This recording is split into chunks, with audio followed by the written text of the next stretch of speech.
we continue the story on the Vanguards of Intrapreneurship and bring back some of the showcases. If those who participated in the award ceremony yesterday would have just seen the felicitation, but it's very important for us to get back some of the stories so that you learn from them, because these are all real stories.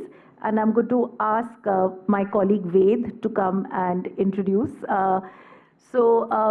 For us, we've not said it more. We've been saying it over the last 2 days, but we still would like to emphasize from Trivandrum, Ahmedabad, and Bangalore, representing all the 3 ISRO centers, to come together to give us the story of culture of innovation.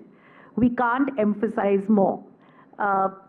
India has reached the moon, going to reach the Mars, and God knows, all kinds of planets that we are, going to be on.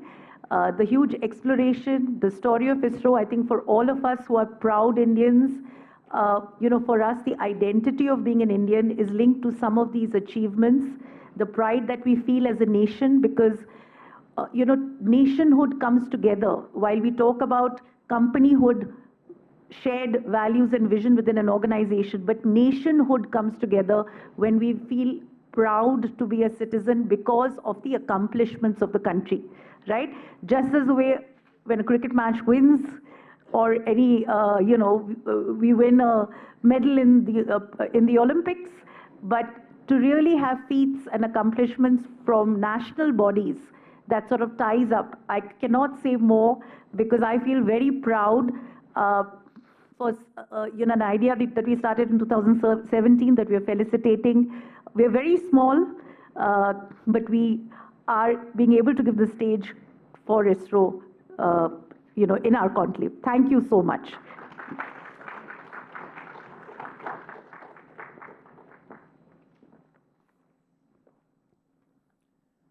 Ladies and gentlemen, as you know, this year, Vanguard Awards was open to government, social, and academic sectors as well.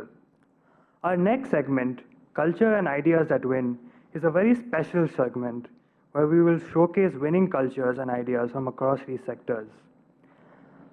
First, I would like to call upon Mr. Ashok Pamedi, who will be the anchor of the session.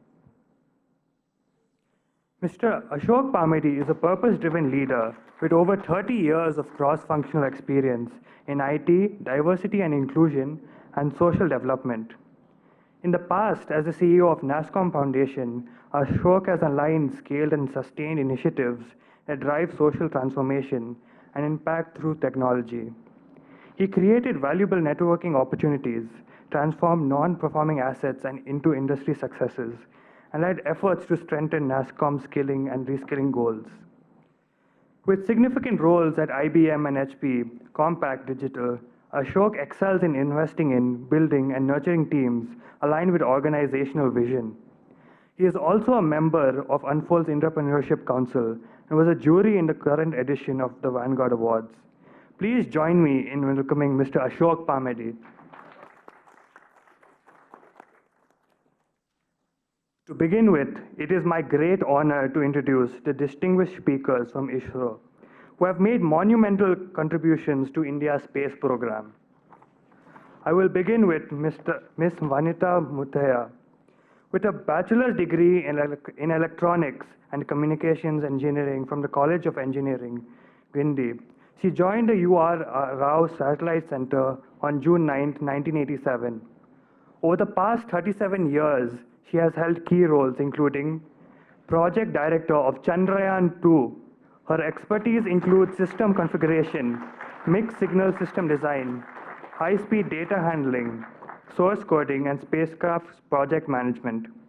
She has chaired numerous committees and authored over 25 papers.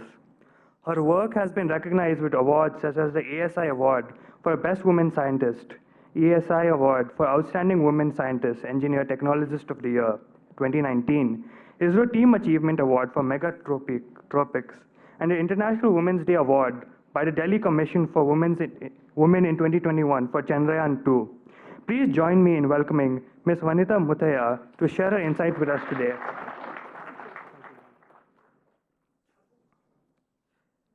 Next, it is my great honor to introduce Shri D.K. Singh, a distinguished scientist and the current director of the Human Spaceflight Center at ISRO.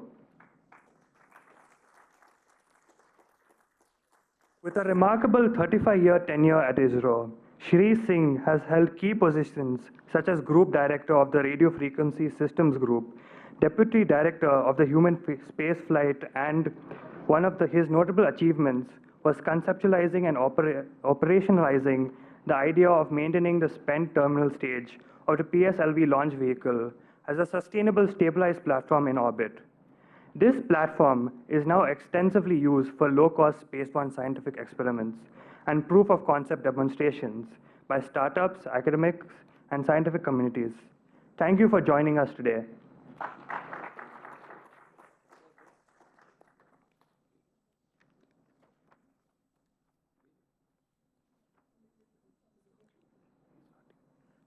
Finally, I would like to introduce Mr. Biju Singh. Yes, SI, sorry, yes.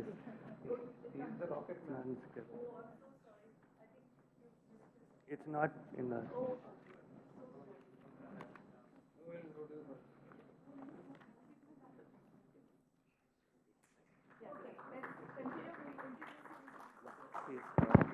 Well, actually, they use the word moderator. We can't moderate, right? Can we? No, we are not. Please, what we'll be requesting ISRO is to basically present, there's some of their work of innovation, and obviously it's reimagining. When Pooja mentioned they've gone to Moon, they've gone to Mars, and almost near the Sun, right? And that's very interesting. And more than anything, for me personally, I was interviewed by ISRO, ex-ISRO, Kiran Karnik. When I joined NASSCOM, Kiran Karnik was one of the presidents. And he was not a president at that time, but he was ex-president. But he always used to say, look, you got to create a culture, what is there in ISRO. And he also put me in charge of diversity, equity, inclusion. And honestly, while the numbers look big, but it's nothing compared to what ISRO has got in compared to women in technology. Last 13 years, I've been trying to figure out what is it that we can do in tech industry to really get the numbers up, like in ISRO? And honestly, I've not been succeeding at all. Though we visited number of countries like UK and Netherlands and all, and everywhere they said that you guys in India, in technology, are so good. Because in UK, they're only 6%, US has got 10%, Netherlands has 4-5%. And everywhere they were telling you guys have got 36%. But we used to tell them that we have 36 because it includes all tech and non-tech. But there is an institute called ISRO, which has got more than 20 to 25% women, and they've gone to Mars, and they've gone to Moon. And that's something, honestly, ma'am, it's something, and you, sir, it's really fascinating kind of inclusive culture which you have developed. And really it is an activity where really it is reimagining entrepreneurship. So over to you.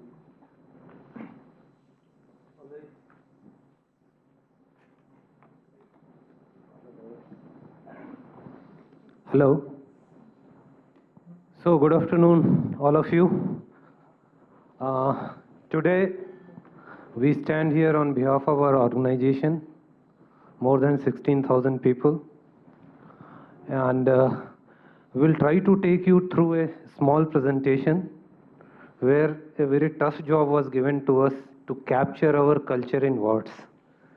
And we tried to do so. We three anyway have been introduced, and there are other ISRO colleagues already in the audience. I think they can also stand up and identify themselves.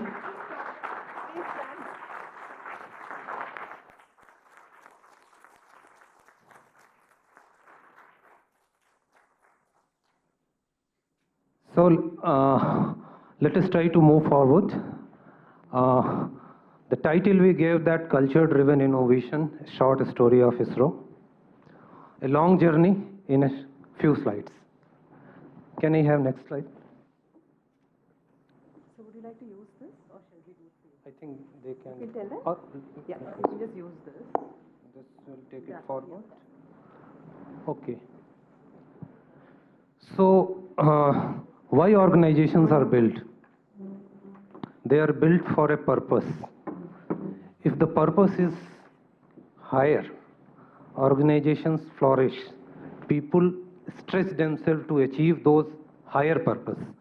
So we are lucky to have been incubated by Dr. Vikram Sarabhai with a very high purpose, and that is what he said.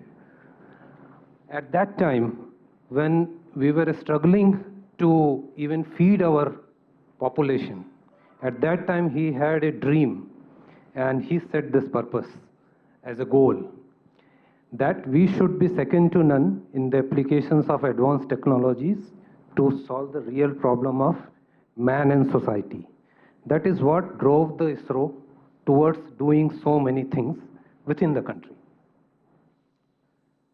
So, if you look at just a brief of where all we are making impact. So the space is making impact in the social, economic security, human resource development. Means a lot of skill is developed within ISRO, in industry as well as in academic sector. Then development of governance. There are a lot of governance which runs on the space-based input. In fact, if you look at the United Nations Sustainable Development Goal, more than a dozen of goals need input from space. So the space sector is a very, very important sector for the governance as well as socio-economical development. Then coming to the other aspects like disaster risk mitigation, you take input from the space and try to save lives. So once I was asked to make a presentation on what is the impact of your imaging satellites or weather monitoring satellite on the life of common people. So we went through the cyclones which used to happen long back, and there were casualty to the tune of thousands and even multiple thousands.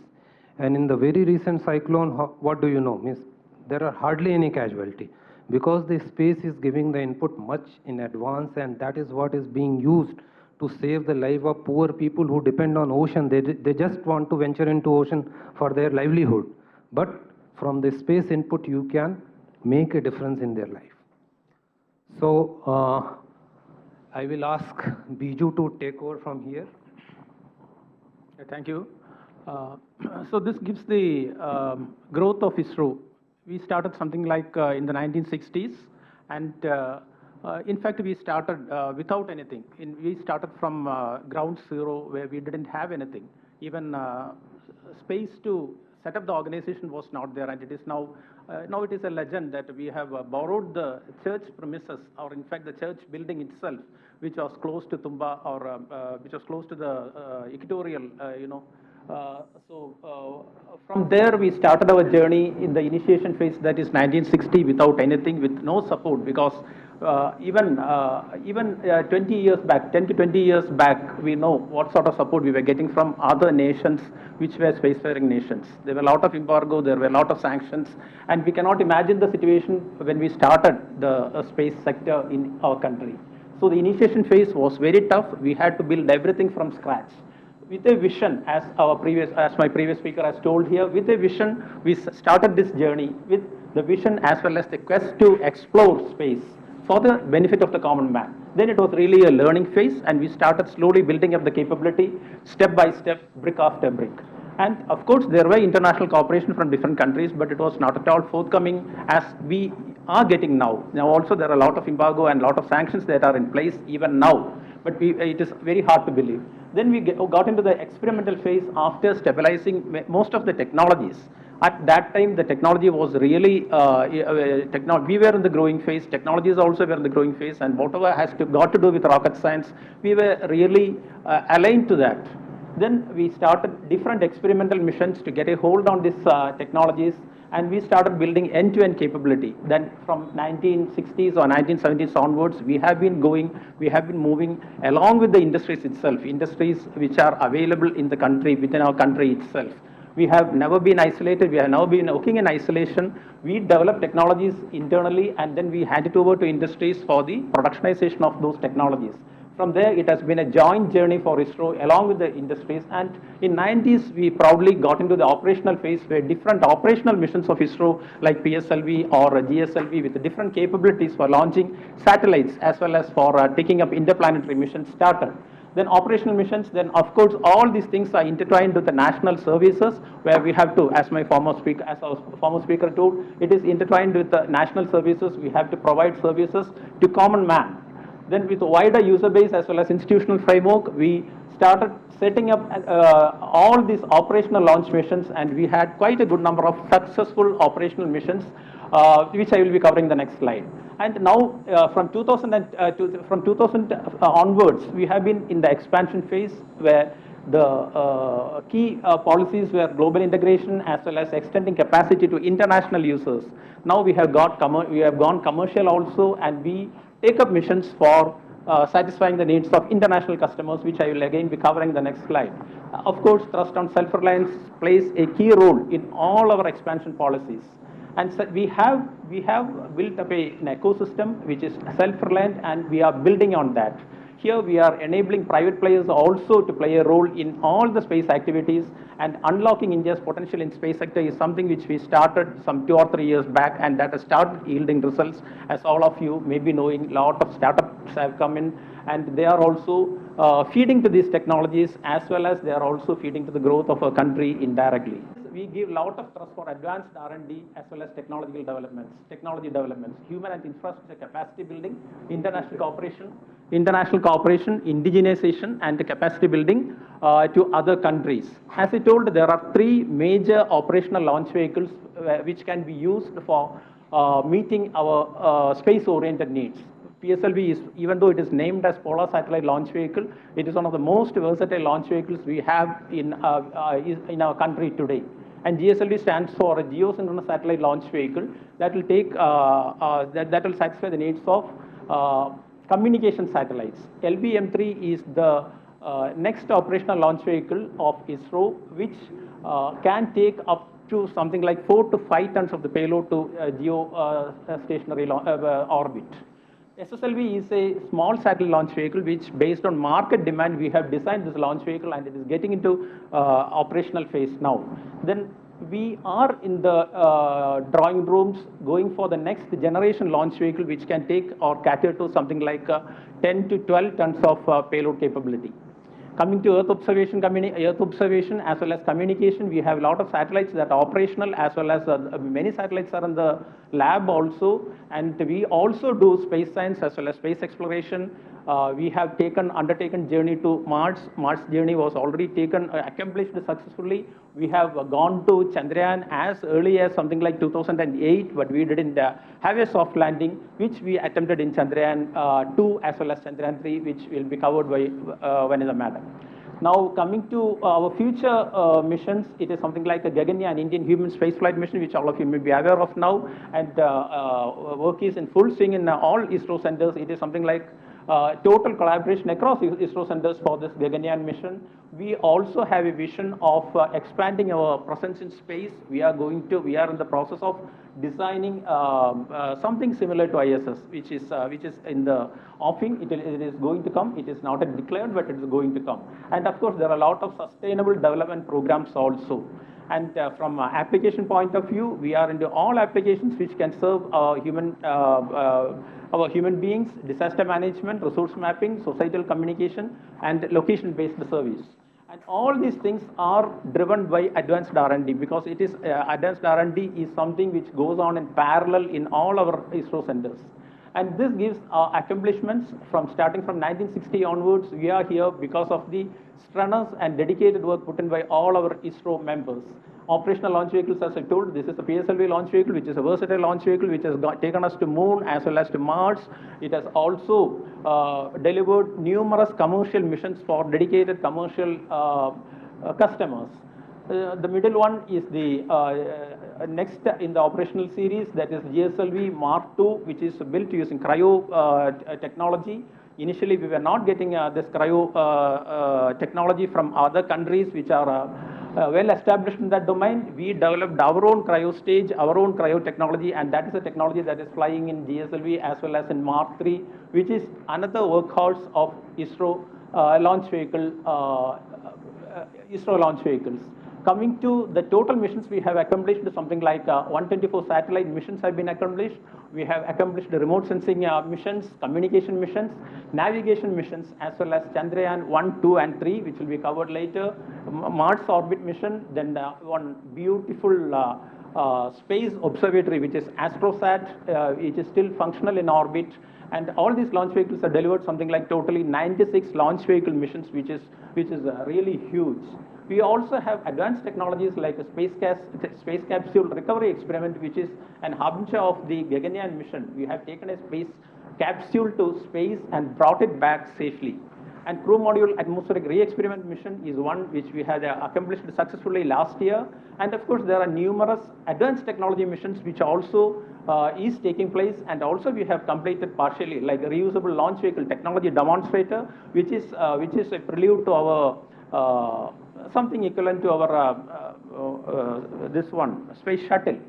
Scramjet engine technology demonstrator is going to be a game changer, because for all other conventional launch vehicles we take fuel as well as oxidizer, whereas here we are going to breathe from air. We will be taking only fuel, and the oxidizer will be from the atmosphere, so that can convert into payload capability. And totally we had completed something like 432 foreign satellites for different commercial customers. So this gives the whole spectrum of activities which have been successfully accomplished by ISRO so far.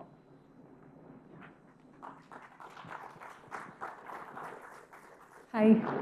So I will try to explain about the ISRO culture. So what makes an organization?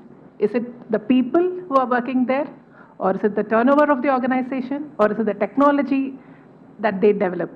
Okay, so to understand the culture of an organization like ISRO, you have to be a part of it, only then you can experience it. And today we will try to attempt to explain to you, to the best of our ability, what makes ISRO as it is now. Next slide, please. Yeah, we'll summarize it into a few bullet points, and me and my colleagues will try to explain that. Next slide, please. So the first thing is the passion for work, and we take love and we take pride in what we do, whether it's a small work or a big work. It could be the assembly line, maybe fabricating, maybe a bolt, or it could be a PCB, it's a wiring or a layout, or it could be a big picture of building a satellite like a Chandrayaan or a MOM or the Aditya mission. Each one takes pride in what they do, and there's a passion for that. And we have a strong belief that what we do is finally for the nation's needs.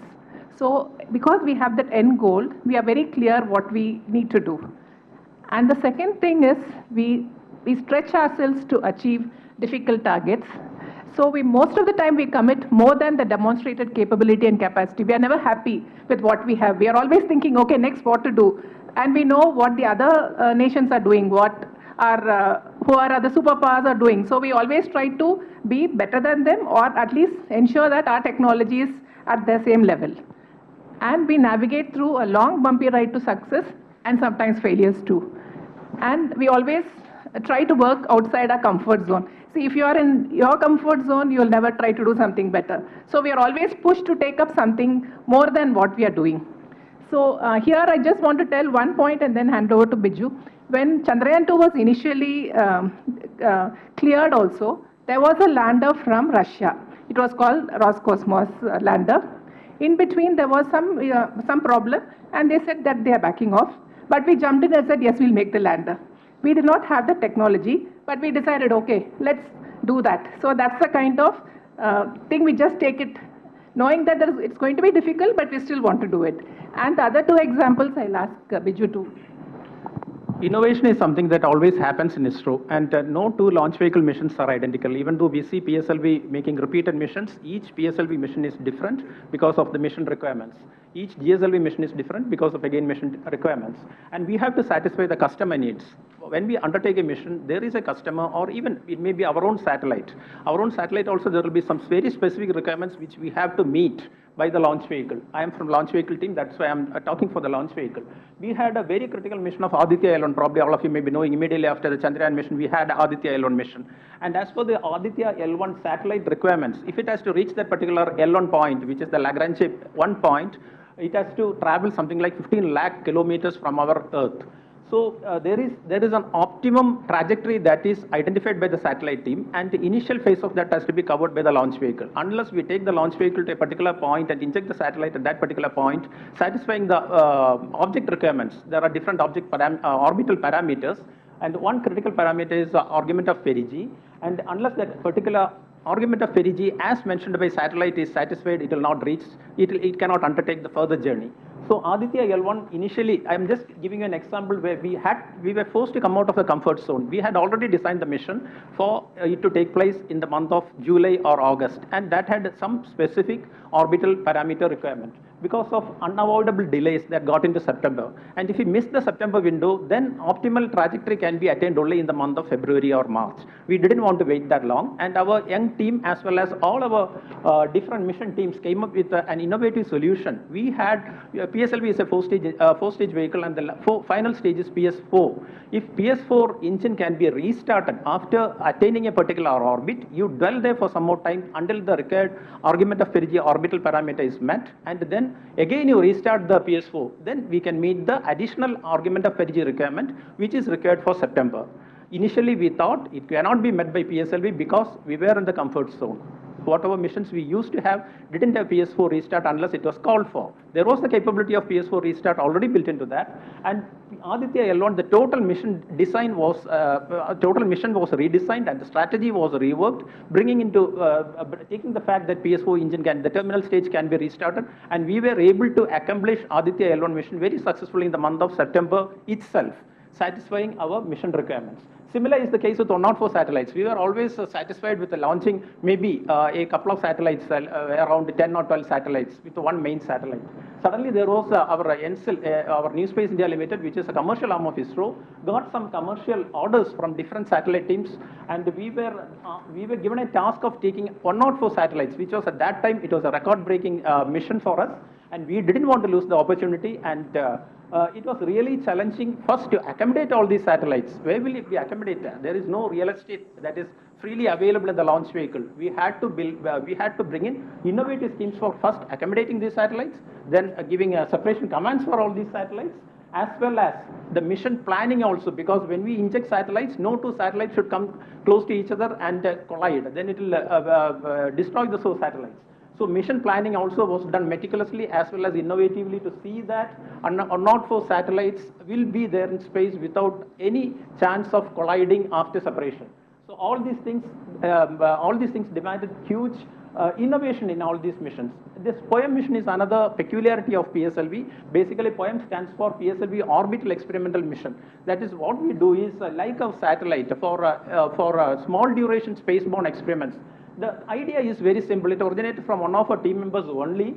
After injecting the satellite, the terminal stage, that is basically the PS4 also will remain in orbit because it has got orbital velocity, and it will be there in orbit as a debris. Suppose we are able to maintain controllability of the PS4 for some more time, we are not going to put in any additional resources, because any additional resources will have a premium on the capability of the satellite that we can take in. So immediately after the satellite is injected, we are maintaining the spent PS4 stage maybe for 2 to 3 months in orbit without any additional infrastructure built into the PS4, making use of the spent PS4 stage. That is, there will be some resources left after injection of the satellite. That we are harnessing to maintain it as a stable platform so that we can satisfy the short-term requirements from scientific community, academic community, etc. And this is one platform which is being sought after by startups, academic community, as well as scientific community, with no additional expenditure. So they are all happy, and this is the 4th mission we are going in for the POEM mission. So these are certain things where we have stretched the design limits beyond our capability, but still we could accomplish the missions very successfully. I just wanted to convey this point regarding the innovative approach we have taken. Yeah. Madam will continue. Yeah, next slide. Actually, we are only 15 minutes, so we are trying to compress it to the maximum. The next thing is we learn from our failures. Working on complex technologies, what you see actually in the public domain is the success, but behind that success, we would have had many failures. To build the satellite, whenever there are new technologies, we'll be doing a lot of developments, and we will have so many issues. When we make a lander, I just want to give an example. When we build the lander leg, we have to do multiple tests, like you have to drop it on a hard surface, on a surface like on a moon's surface, And when we do these multiple tests, we will have lot of failures, but we have to circumvent all that, correct them, and then finally what you see is the end success. So when Chandrayaan 2 Vikram lander had a hard landing in 2019, we quickly learned the lessons from Chandrayaan 2. And within a short time, we were able to understand what has happened. So yesterday also somebody was talking about data.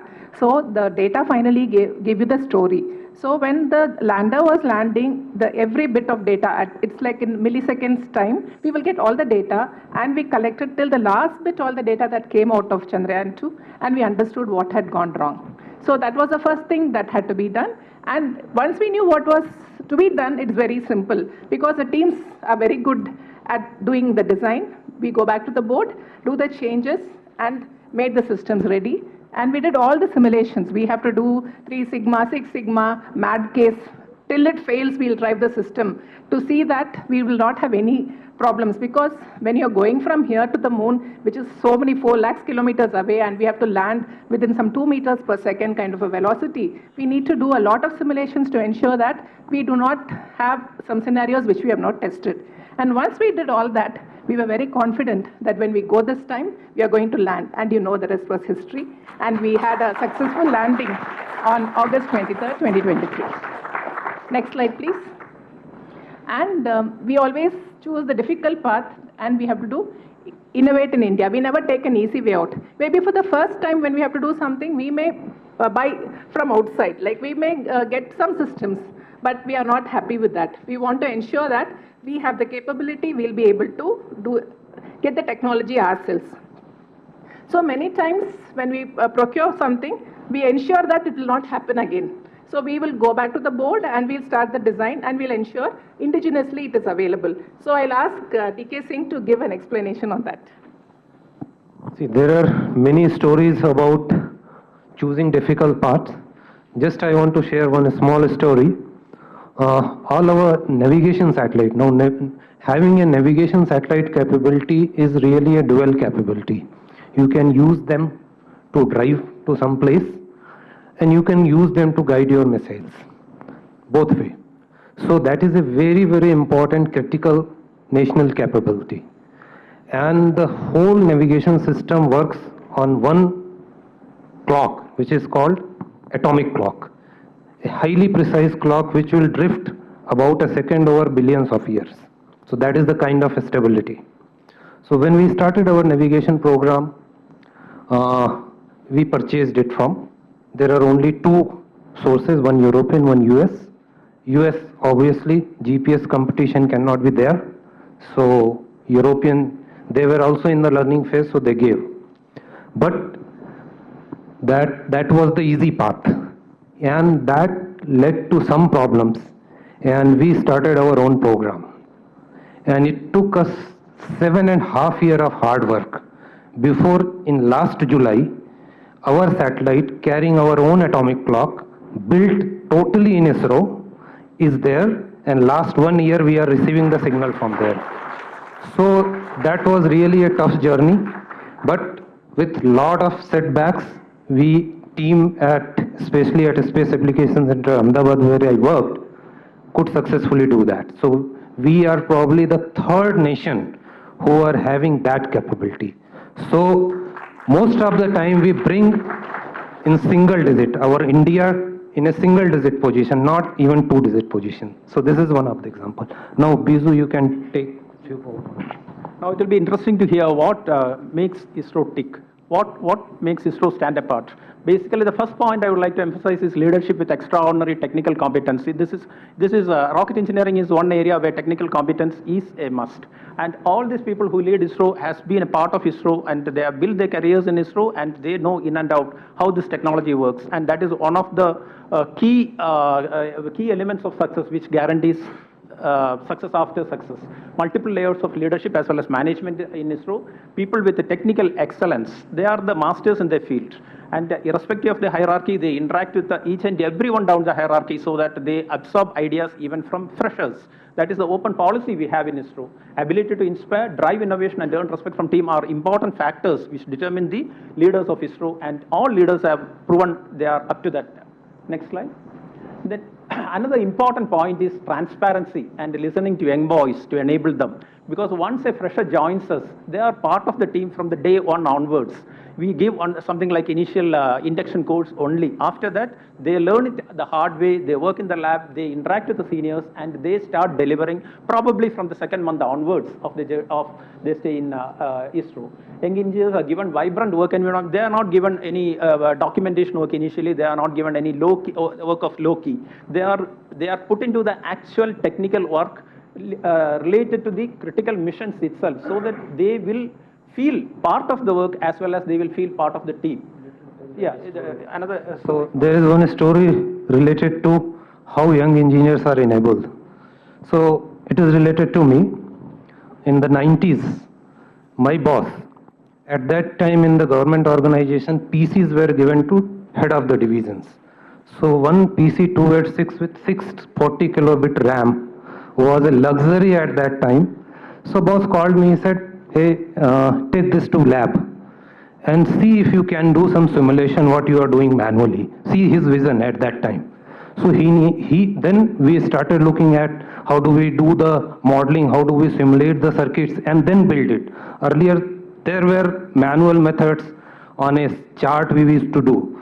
So that enabled totally a different design concept, software driven design concept. The seed was shown just by my boss, who just enabled me with one computer which I never thought that will be in our access. So these are the things which are done by our leaders, which has the impact on the long road. Another key point is our review mechanisms. All our review mechanisms are open across the board for all our people. Even a junior member, as I told, who has joined recently, can stand up in the review forum and propose his ideas, and he will be heard if there is merit in that. There will be absolutely no bias regarding the hierarchy that is there. And innovations, even though I told about operational missions because that is the bread and butter of ISRO, innovations go parallel. There is a parallel stream running in ISRO for continued innovations as well as new technology development. And any member of the team can propose new projects, and it will be funded if it is a viable project. And there are, of course, different streams that look into this technology development. There are technology development programs, there are advanced R&D programs, as well as we have collaboration with industries as well as academic institutions to generate and establish new technologies. That is another driving factor which is helping us to reap rich dividends. Can I go to the next slide? Yeah, again, back to. So now moving towards closer, organizational memory retention, we do it systematically. I mean, as Indian, we are very poor in documentation, and that is true in all the sectors. Whatever process you say, there is something which is always there with the people who really worked. So we involve even people who retired, as well as people at senior position who are no more working in labs. So they do the thorough review and transfer their knowledge and experience so that the team down doesn't repeat any mistake. So this is one of the important feature of memory retention. Then systematic knowledge transfer and experience infusion. There are systematic programs in ISRO where we take the experience of inside experts as well as outside experts, so that our next generation is kind of knowing what is going on in industry and what went on in ISRO, and try to best capitalize on both the knowledges. Then the last point, this is very important, and I think it makes us emotional also. So one person gets the job in ISRO and whole family is committed for their life. So that is what makes us going. So they don't ask about how much money you are getting. If you go to industry, they are paying you 4 times more. But the respect what we get in society, that offsets all. So finally, talking about our ultimate strength is the teamwork. And not in a small team. I mean, we are about 16,000 people spread over more than a dozen of centers and units. And everybody has to work in unison with a common cause, then only a mission is successful. Otherwise, you will see a failure somewhere. So that is the strength. Thank you. Jai Hind. Hope we could bring some of our cultural aspects which keeps us driving.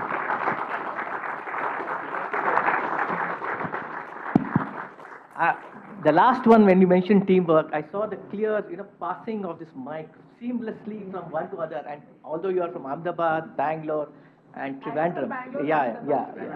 And I think that clearly shows the passion, sir, is really, really contagious. Even whenever I pass your place, the Ola drivers, Uber drivers tell, sir, ISRO, sir, ISRO. And everybody talks about it, right? And I can tell you, the day Chandrayaan was launched, all the people in India were watching it, and in fact, more viewership than even the IPL matches. So thank you very much. Thank you, Ashok, for facilitating, and it's a very emotional. I had some emotion in my throat when I was listening. In 15 minutes, 20 minutes, of course, we pressurized them to come with slides. First, they were saying, is slides needed? We said, yes, that's the format. So they went with our format and took the effort, bought their slides, and that also is a huge one for us. Thank you so much. Jai Hind, for working for our nation. And I'd like to, we'll have a small felicitation for your service, but Mr. Biju, we are very sorry. Despite all the program management we do, we have glitch. He sort of stapled the paper wrong, but we want to do justice and at least have your profile read. Just for 1 minute, sir. Sir.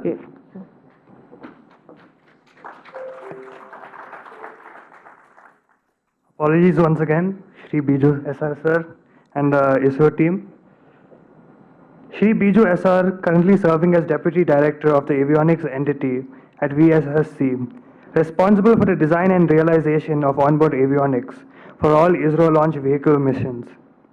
Prior to this role, Shri Biju served as the Deputy Director of the Electronic Systems of Actuator entity at VSSC, overseeing the design and realization of actuation systems for launch vehicle missions and the productization of avionics systems. He also made remarkable contributions as Mission Director and Product Director for the PSLV project, successfully accomplishing 11 missions, including the Aditya L1 mission and numerous dedicated commercial missions. He has significantly contributed to 30 missions, including the record-breaking 104 satellite mission and the prestigious Mars orbiter mission. Thank you. Thank you, sir. Yeah. Could I request Sumant Sood to come? Sumant was recording the whole session on his mobile and would like you to give the felicitation. Thank you.